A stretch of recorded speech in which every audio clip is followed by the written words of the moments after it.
Hello, Bob. Good Hi, to see you. Erica. Great to see you today. Thank you so much for joining me. I have the great pleasure to introduce Robert Bone. I am Erica Dingman. I am the Director of Arctic and Context at the University of Washington. He and I have had a fascinating and very enjoyable exchange over the last few weeks, by phone and by email. I'd like to tell you a little bit about Bob. He has a rich background in analysis of and in the Canadian Arctic, starting as a geographer with the federal government, where he assisted with the location of suitable sites for Inuit housing in the late 1950s. Robert then moved to the University of Saskatchewan, where the Institute, of Northern Studies was located. He served as director of INS for more than a decade. He is now Professor Emeritus of the Department of Geography at the University of Saskatchewan. And until recently, Robert remained active as a teacher with the International Center for Northern Governance and Development. He has written extensively on polar, Indigenous, and Canadian topics and publications, which include papers on Indigenous populations since Contact 2019, Arctic Quebec Geopolitics and the Arctic Council, the 4th edition of the Canadian North Issues and Challenges 2016, the 8th edition of the Regional Geography of Canada published in 2021, and co-editor of Indigenous Peoples and Resource Development in Canada published in 2017. He is currently investigating demographic shifts in the Inuit population, focusing on spatial arrangements in Canada, growth rates and size, since Statistics Canada first began recording Inuit in 1921. Welcome, Bob. Erica, it's good to be here. Great. Let's begin the talk. Definitely. Let's jump right in here. So through our discussions, I know you have given a great deal of thought to the transformation of Inuit society. A few notable developments that occurred back in the 1970s set in motion a long series of events whereby Indigenous Canadians gained more power. Could you start by telling us about some of these early events that led to future change in the relationship between Inuit and the Canadian government? Bob? Thank you, Erica. Well, let me begin by saying that the United States played a great role in the social transformation following World War II. The civil rights movement, of course, was a struggle for equality for Black people, but it also spilled over to other minority groups. Indigenous Americans, however, weren't interested in equality. They were interested in their treaty rights and self-government and other such issues. These two ideas spread across the border, and the current prime minister in the 1970s was Pierre Trudeau. And he advocated a just society, which has a great ring to it. Politicians always have those catchphrases, but what does it really mean? For Pierre, it meant all people were equal. For Indigenous peoples, this meant they would lose their treaty rights. Not a good thing. They like to be Canadians extra, not Canadians minus. So Pierre floated what is called the White Paper, which was his version of the just society that involved Indigenous peoples. The reaction was swift and vigorous, causing Trudeau to be very surprised that somebody would challenge such a nice notion as justice for all. So the resistance was so strong that the federal government withdrew the White Paper and stumbled along, not knowing exactly what to do, but obviously they weren't interested in Trudeau's version of the just society. As Indigenous peoples and their spokespeople became more vigorous, and as they took to the courts, particularly the Supreme Court of Canada, things began to change and change rapidly. The first major event that went to the Supreme Court of Canada was the Calder case. And that challenged, among other things, the right to traditional lands. Traditional lands defined as areas in Canada where Indigenous peoples occupied the land for hunting and trapping. So occupation wasn't settlements, it was simply movement across the land seeking wildlife for food. This concept of traditional lands was never really very popular with Canadian government because Crown lands were lands that they had the official title to, and they weren't interested in sharing their rights. Anyway, the Supreme Court of Canada changed all that with the Calder decision, and it meant not that the Indian and Inuit and Métis people had an actual claim, but that there was the possibility of a claim. And a series of additional Supreme Court rulings put flesh on those bones. And the rest is history. So Robert, tell me just the, the land claim agreements that now exist. And In the Arctic, yes, let's focus on the Arctic. In the Arctic, there are 4 land claim agreements stretching from the Inuvialuit in the Western Arctic to the Labradorians in the Eastern Arctic on the Atlantic coast. The 2 in between are Northern Quebec, Arctic Quebec, which is known as Nunavik, and the north, what used to be the north half of the Arctic part of the Northwest Territories, which is now called Nunavut. So those are the 4 land claims. They're all comprehensive, and they all include ownership of Arctic waters, offshore Arctic waters, which leads us to discussion later on in this conversation. Yeah, could be potentially very significant. So let's talk about what we are calling the big wake-up call: climate change and warming Arctic waters. If you want, should we start with what might be the advantages to Inuit? Well, we all agree that global warming is here and it's going to cause huge changes to the Arctic.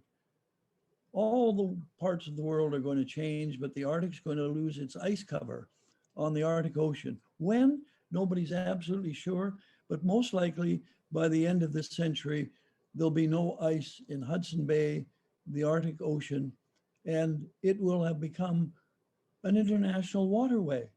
So what are the consequences for the Inuit? Well, the advantage of an open sea means that the marine resources will be much richer and offer more opportunities for commercial fishing. This is already happening off of the Baffin Coast with shrimp fishing. Never had it before. And now Inuit, through their cooperative organizations, have control, management, and ownership of small but effective fisheries. And this is the model I see for the future. It's essential that the Inuit are able to control these waters for fishing. To my mind, the question is, will the Canadian government be able to protect the Inuit from foreign fishing fleets, as happened off of Newfoundland and Labrador? The cod fisheries was a tragedy. Overfishing destroyed the fisheries. The cod fisheries, has still not recovered. So that is the dream, I think, for the Inuit, that they will be self-sufficient, they will have a self-controlled economy, and it will involve local people, unlike the mining developments that we'll talk about later. Mm-hmm. They do provide benefits, mining operations do provide benefits to Inuit people. However, they are not controlled by Inuit people, and the benefits stream out of the Arctic to foreign lands, as the capitalist system, market system calls for. So, so to get back, yes, yeah, no, I know that, and that is a huge issue in Canada. So, well, first of all, let's hope that the Canadian government will learn from that Newfoundland cod fishery debacle. What about in terms of like what the disadvantages of warming Arctic waters to Inuit, and then also to Canada as a whole?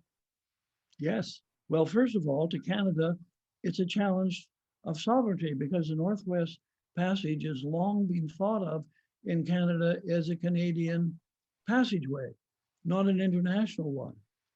The United States has never recognized Canada's position on that. And that tells you everything you need to know about the future of the international waterways in the Arctic.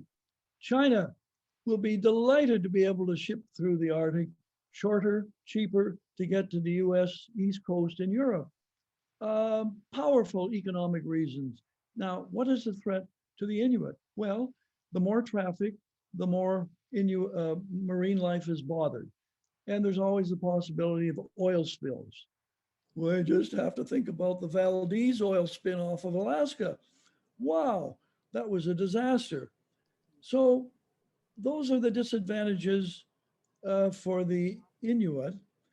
And we've already mentioned the question of sovereignty for Canada. So those are the two big items. Mm-hmm. Mm-hmm. So for Inuit, it could be both a positive and negative. I mean, the potential there for, possibly controlling fishing interests, but then there's the potential for the oil spills, right? At the same time. There's a potential of foreign fishers coming in. Mm-hmm. Mm-hmm. So those are the two threats. However, my hope is that the Inuit, because of their land claims, will control some, not all, of the Arctic Ocean off of Canada. Mm-hmm. And maybe they'll be able to strengthen their holds in the next 50 years. And this will dawn a new, wonderful world for the Inuit because they will have a secure economic base, the fisheries. They will control it through the cooperative movement, which is going to be very strengthening of Inuit society because that fits into their value system. And lastly, employment.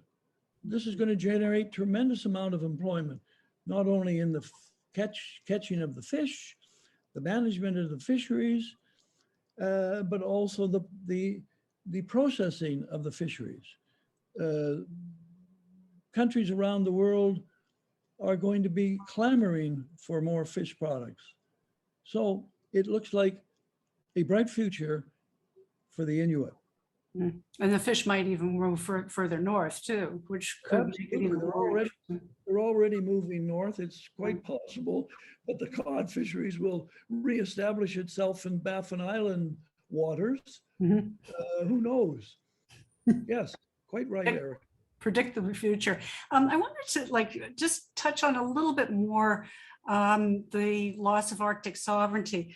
So what part might the Inuit play in terms of securing sovereignty? And I guess I'm thinking about the Rangers, but what else might come to mind? The Arctic with the Rangers and other. Well, one of the tricky political questions has to do with ice. When ice covered the Arctic Ocean, there was no question people weren't interested in the Arctic because you couldn't send commercial ships through that rough, tough ice. And the Inuit claimed, if you like, ownership of the ice because they used the ice for their hunting, seals and mammals. So that possibly could transform into some kind of ownership of waters once the ice is gone. So that's one hope. The second hope is, of course, that the Inuit will take a more aggressive role in securing Arctic lands. And here's where the Rangers, which are an informal, quasi-military group of people who live in the communities who are invited by the Canadian Army to go out and do some exploring and do some checking on this and that, but it's really not an aggressive operation. They need to be employed for one reason. They need to be made part of the Canadian Army and to have a set of roles, specific roles. Mm. Right now, their primary role is liaison with the Arctic communities. Okay. Okay. Thank you. So you had mentioned, you started to talk about resource extraction a little bit earlier. And so resource extraction is a very big issue in Canada's north. It is throughout Canada, but certainly in Canada's north, which is what we're talking about today. The potential is great, but it's also a source of conflict between Inuit and the federal government, and also an internal conflict within Inuit society. It's pretty complex. So in our exchanges, one of the things that you had mentioned were a couple of projects a couple of existing projects and the conflicts that ensued. Would you like to talk about that a little bit? Yes, a very good example. I think the mining development, of course, is something that provides profit and royalties and employment. The Inuit have always been interested in moving into the market economy. The problem that they face is that the ownership is owned by external companies. And there are good reasons for this. Developing a mine in the Arctic is extremely expensive. You have to have big bucks to do that. And the Inuit aren't in a position to get involved in mining developments directly. They're not terribly interested in going that direction in any case. However, a number of Inuit people are attracted to high-paying jobs which are offered in mining developments. And this is the catch. So those Inuit who are still focused on the land and harvesting from the sea and the land aren't thrilled with commercial mining development. In the case of the Baffin Island iron ore, one of the big complaints is the dust, the red dust that springs up from the iron ore as it's being mined. It covers everything. And some Inuit are arguing that this is affecting the mammals offshore and therefore affecting their way of life. So the people who are Inuit, who are working at the mines, recognize this, but the conflict for them is that, hey, I have a high-paying job now, and I like being wealthy. I don't want to be poor. Who wants to be poor? Mm-hmm. There is the conflict within the Inuit society. As we said earlier, the fisheries, the offshore fisheries offers the opportunity for Inuit ownership and control of the resource. And that again is the reason why I see the future for the Inuit in that direction and not in the mining direction. This is sort of off the cuff. It wasn't something that we discussed ahead of time, but have the Inuit who are working in these mining projects, have they had the opportunity to move up into management at all, or has it been pretty much just the labor level? Vertical movement in the mining industry for the Inuit is possible, but the numbers aren't strengthening the case that this is going to happen often. So most of the people are in the basic jobs, the well-paying jobs, truck drivers, mining, management of the housing, et cetera, et cetera. The companies, of course, have their own folks that are in the executive positions. Mhm. And I don't see them changing that arrangement. Mm. The mining industry, the iron ore mining industry at the moment is extremely profitable. The price of iron ore has hit the roof. So what do the Baffin Island company want to do? They want to increase production. To increase production, that means more shipments go through the Arctic waters, which is exactly what the Inuit hunters and gatherers do not want. So there is another reflection of the conflict. And the Baffin Island Environmental Group, which is part of the land claims, each land claim had an environmental group, and they have rejected the new proposal of the Baffin Land Company. Now, the final decision rests with the Minister of Mines and Energies in the federal government. The last time this issue came up, the federal government minister approved of the project. Whether the minister will do it this time remains a question. But my feeling is that there is so much money involved that it's going to be very difficult for the government to say no. And they will argue, I'm sure, hey, look at all the Inuit that are employed, making good money. And they'll get some community support, Absolutely. just as they'll get some community. Well, nobody wants to lose Set. a main job. So yes, you're right. Right. Yeah. So Right. this is a conflict that's built in to the economic model of mining. Yeah, there's an interesting story, and actually, and I'd love you to tell it here, that we discussed. It's sort of an aside, but of a voyage through the Northwest Passage, which was 2014. Am I remembering correctly? Carrying iron ore. Yes, what happened there is that there was a Chinese company that was involved in mining, and I believe the mining operation, because the low price at that time for nickel, it was nickel that was shipped, they closed the mine. And they had all this nickel, they loaded it on a ship, sent it from the shores of Nunavik in the Arctic through the Northwest Passage, unaccompanied by an icebreaker, sailed right through, this would be in September, and landed in the port in China. Wonderful, very profitable. So that is a sign of what's going to happen in the future.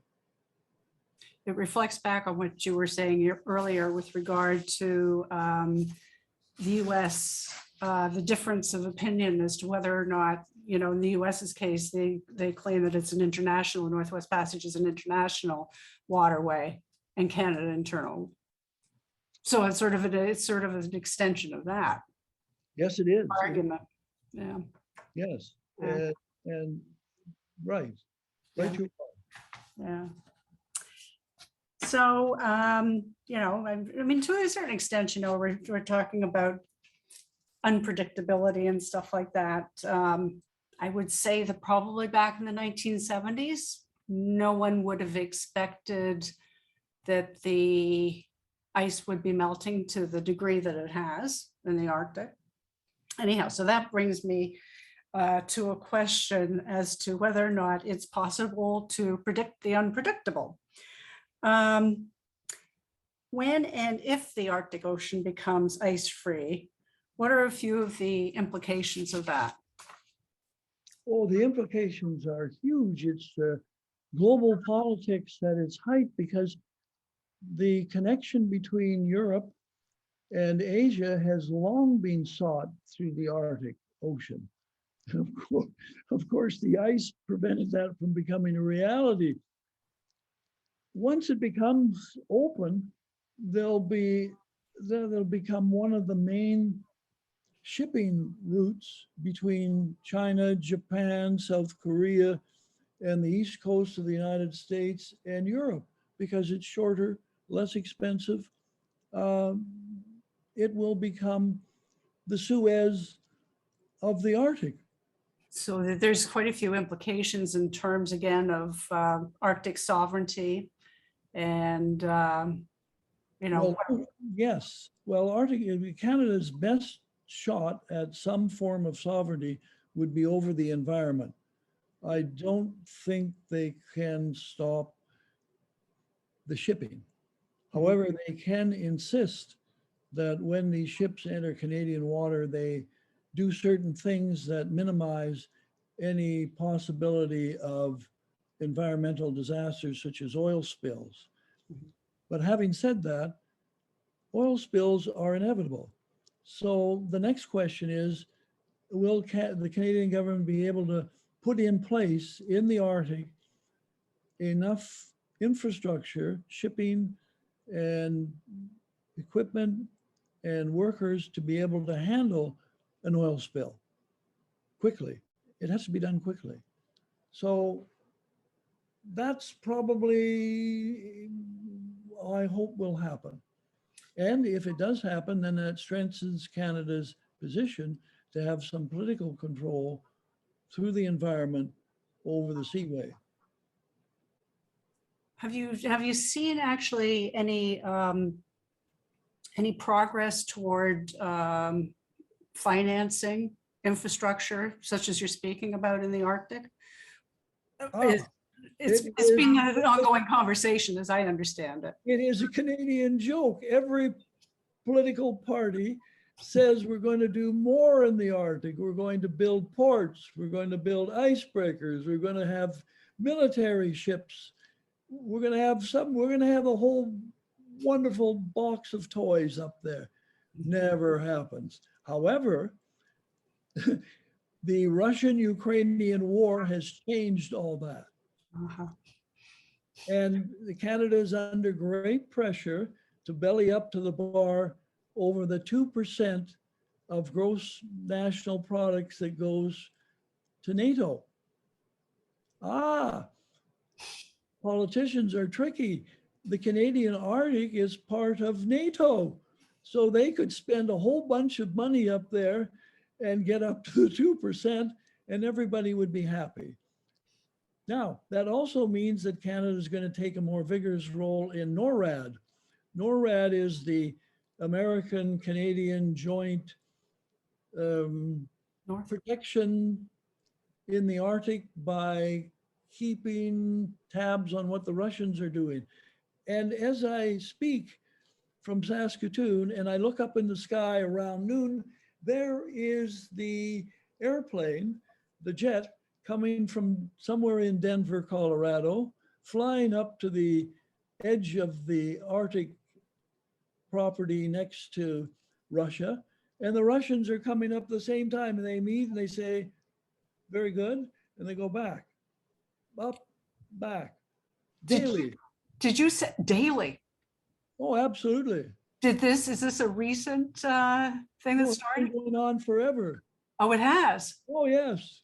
Oh, okay. I was wondering whether or not it was increased because of it could be increasing. That I don't know. But yeah. The spin-off from the Ukrainian-Russian war, nobody is saying, hey, we're not going to spend any money on defense.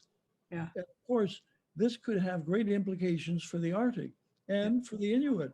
Remember we mentioned earlier the Rangers. Wouldn't it be logical to have them incorporated into the Canadian military? Yes. They'd get all the salaries, the benefits. Hey, that would be good jobs.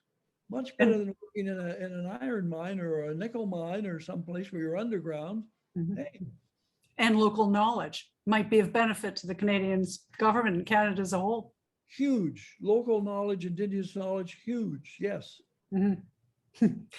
So, so we're falling into new circumstances because of an external event, the Ukrainian-Russian war.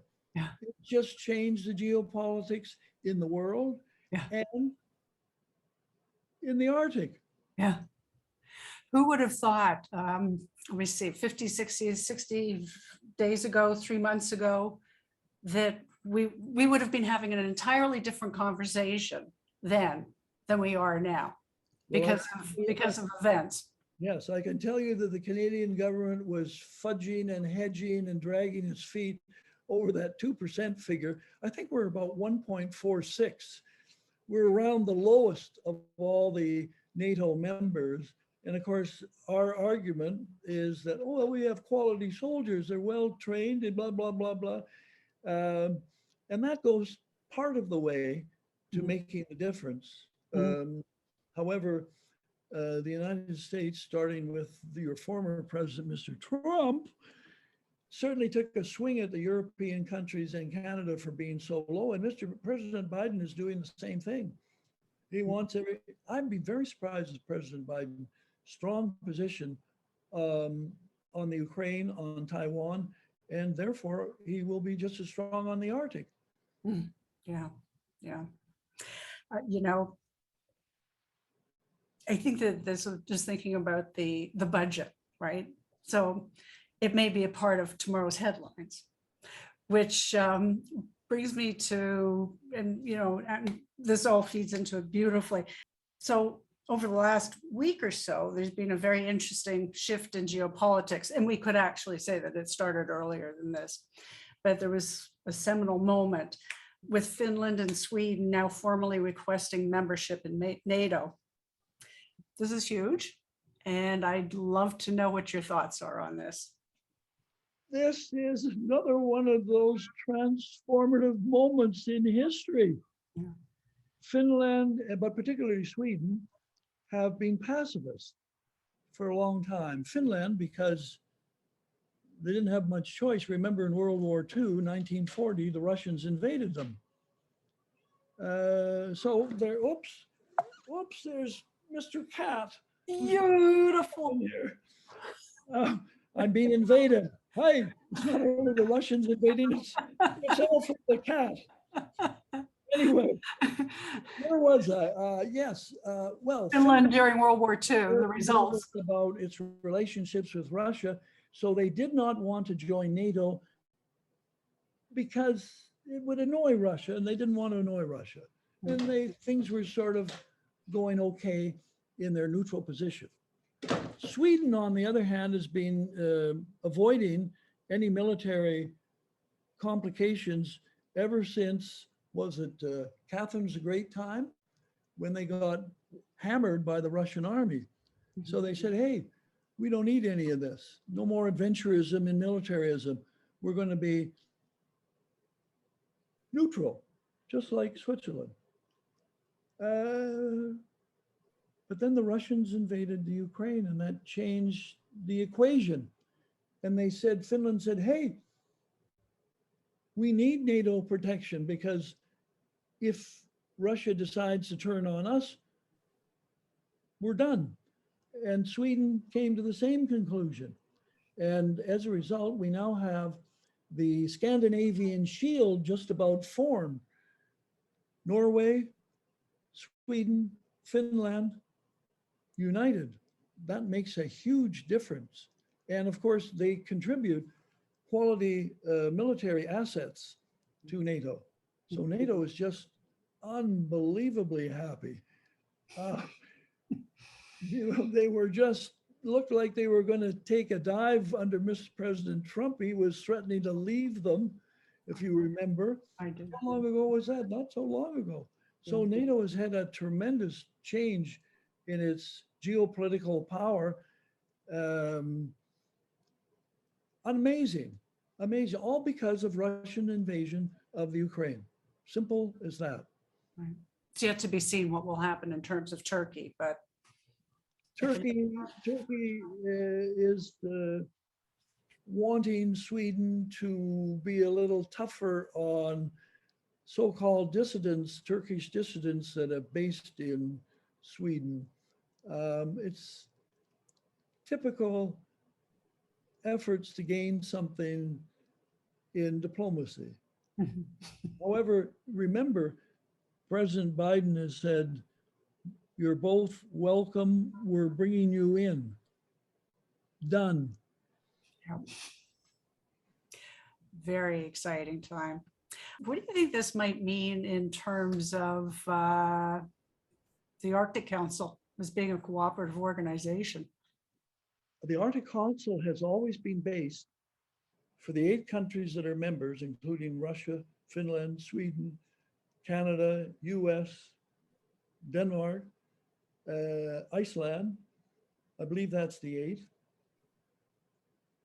Russia's always been the odd one out in that they are a little prickly and they have a big military and a huge presence in the Arctic.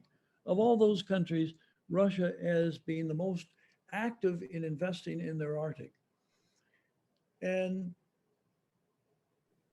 what's their role on the Arctic Council? So far, it's been very cooperative. And I believe they see this as to their advantage. What would they gain by being uncooperative?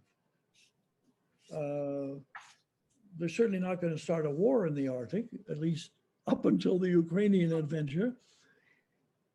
Now that they've done the Ukrainian thing, nobody's sure what they're going to do in the Arctic. The Arctic Council may become a very contested area.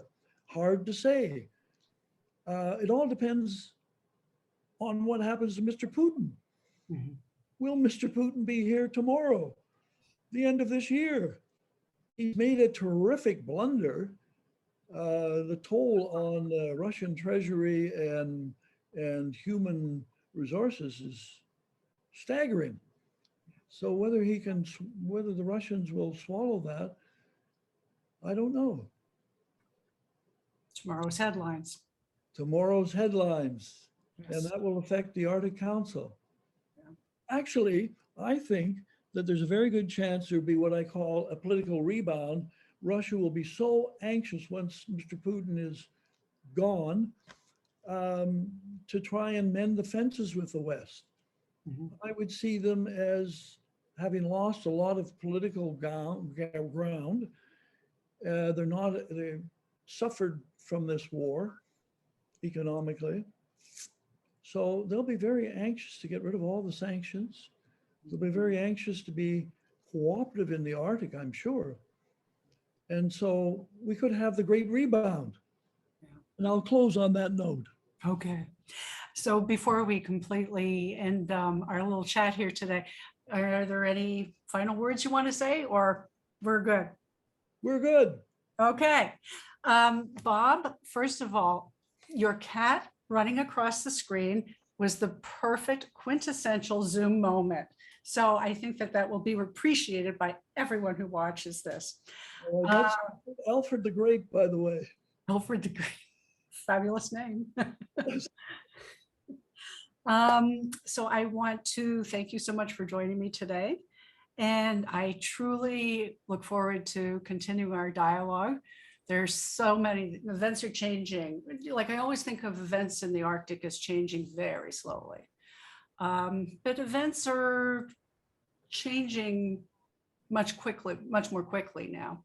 And it's going to be interesting.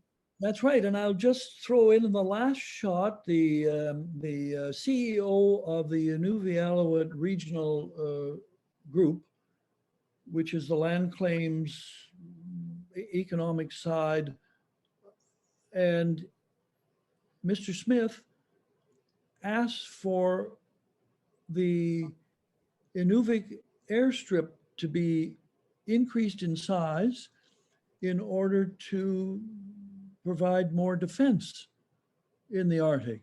The Inuit leader, that's the first one, has mentioned defense, and the Inuit want to be involved in the defense. So there's another outcome of Mr. Putin's mistaken invasion of the Ukraine. Isn't that an argument for Inuit joining the Canadian Army? Absolutely. Yeah. Absolutely. Yeah. Well, the Rangers would be special because they are an Inuit group. So this would, in a sense, fit into Inuit culture rather than having Inuit soldiers integrated into the Canadian Army. Right. So they would be specifically designed to work in the Arctic. I think the possibilities are enormous in this direction. Yeah. Enormous. Enormous. Well, on that note, Robert, I want to thank you so much for speaking with me today. It has been absolutely delightful. We'll see what happens tomorrow.